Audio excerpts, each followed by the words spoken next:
I used to believe in fairy tales. That love, when true, would never betray you.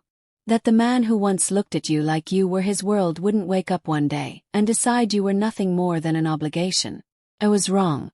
Ethan was everything to me. My best friend, my husband, the person I had built my world around. We had been together since college, and I had never once doubted him. I thought our late-night talks, our lazy Sunday mornings, and the way he kissed my forehead before leaving for work meant something. But love, I realized, could turn into habit, and habit into indifference. I started noticing the small things first. The way he hesitated before answering my calls. How his phone was suddenly always face down. The smell of a perfume that wasn't mine clinging to his shirts. At first, I told myself I was imagining it. That work was stressing him out. That maybe I was being insecure. But doubt is like a splinter. You can ignore it for a while, but eventually it festers. I worked at one of the top firms in the city, a place where ambition thrived, and failure wasn't an option. The CEO, Adrian Blackwood, was the kind of man who commanded a room without saying a word. Cold, calculating, but undeniably magnetic. I never expected to cross paths with him beyond the occasional meeting, yet fate had other plans. One evening as I packed up my things, I heard Ethan's voice, low, hushed, coming from the hallway. My heart pounded as I stepped closer, my breath hitching at the way he murmured a name. A woman's name. His voice was soft, intimate, the way he used to speak to me. I stood frozen, my stomach twisting in knots. I wanted to confront him right there, to demand answers, but fear kept me rooted. If I asked the question, I'd have to face the truth. And deep down I already knew. That night, Ethan came home late. His usual excuse ready. Something about a last-minute meeting. I forced a smile, pretending I didn't see the lipstick stain barely visible on his collar. Pretending I wasn't breaking. I lay awake long after he fell asleep, staring at the ceiling, trying to convince myself that love could survive a lie. But the moment you start making excuses for someone, you already know the answer. And I wasn't sure I was ready for mine. The moment of truth came at 2:14 a.m. Ethan's phone buzzed on the nightstand, screen flashing with a name I didn't recognize. My pulse pounded as I reached for it, hands trembling. One swipe, and the world I knew shattered. The messages weren't vague. They weren't innocent. Miss you already. Can't wait to feel you again. Tonight was incredible. Each word sliced through me. Each photo proof of what my heart had been trying to deny. Her smile, her hands on him. His arm wrapped around her in a way that used to be mine. Felt sick. The man who promised me forever had been sharing himself with someone else. And yet I didn't scream. Didn't cry. I simply placed the phone back and lay there, staring at the ceiling, numb.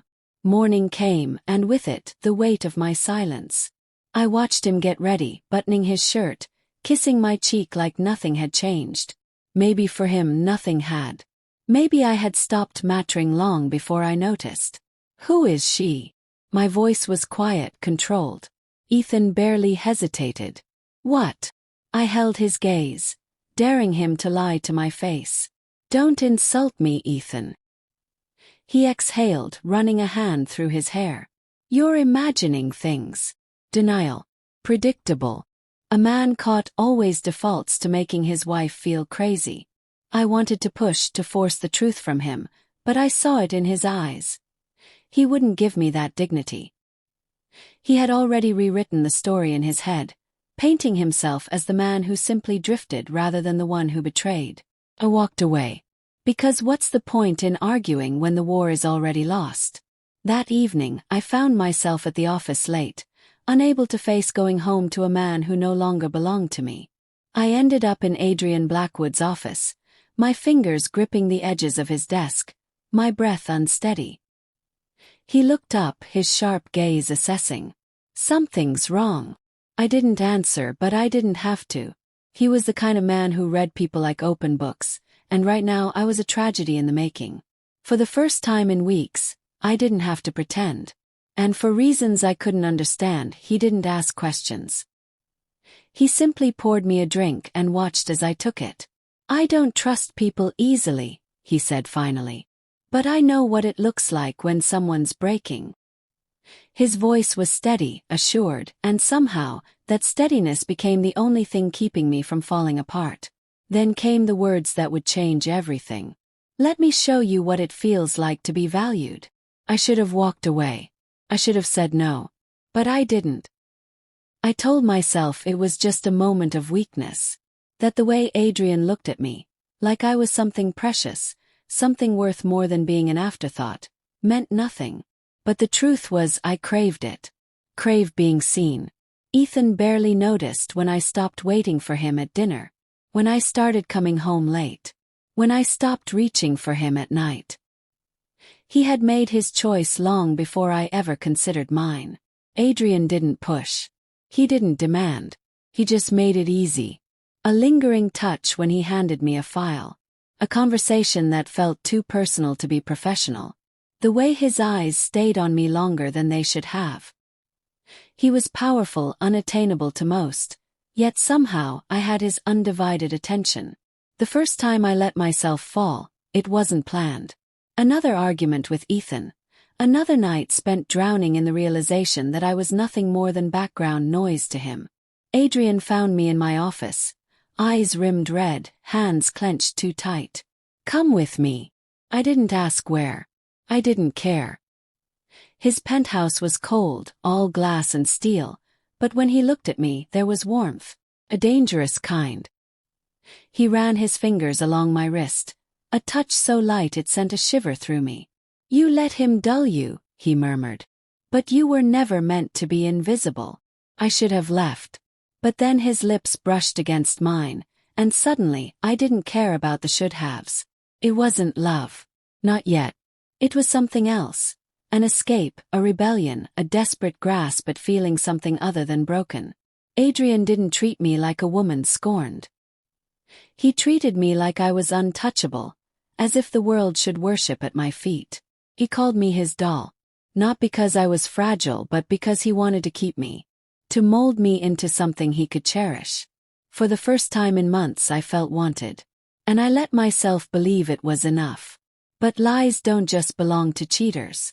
The moment I crossed that line I became one too. And the worst part. I didn't regret it. Ethan noticed the change but it was too late. He watched me now, studying me the way a man does when he realizes something valuable has slipped through his fingers. You're different, he said one night, his voice uncertain. I just smiled. 'Cause I was. He started asking questions. Where I'd been, why I came home late, why I didn't reach for him anymore. But he never asked the right one. Do you still love me? Maybe he already knew the answer. Adrian wasn't a secret anymore. He didn't hide what I meant to him, and I stopped pretending I didn't belong to him now. He made me feel untouchable, irreplaceable.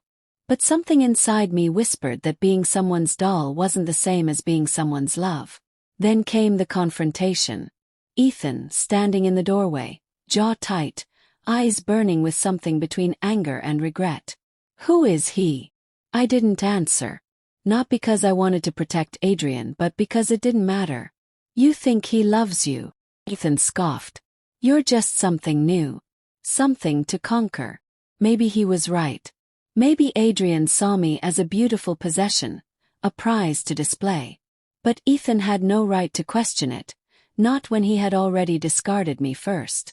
Adrian wanted me to leave with him, to be his completely. But as I stood between the two men, I realized I didn't want to belong to either of them. I had spent so long being someone's wife, someone's secret, someone's obsession. But who was I when I wasn't tied to a man's desires? So I walked away. From Ethan. From Adrian. From the version of myself that had spent too long waiting to be chosen.